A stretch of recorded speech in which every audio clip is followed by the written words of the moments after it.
Hello everyone, today I will show you how to remove default clothes in Roblox avatar. First, open Roblox and log into your account.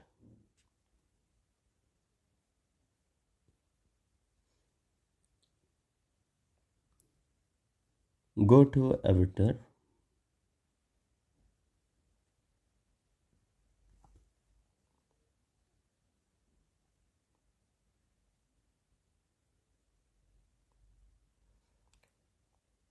To remove the default shot, tap on clothing.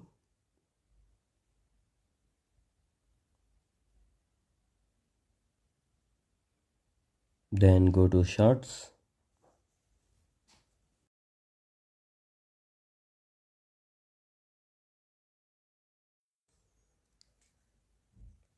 Select the shot you want to add. Do the same for pants.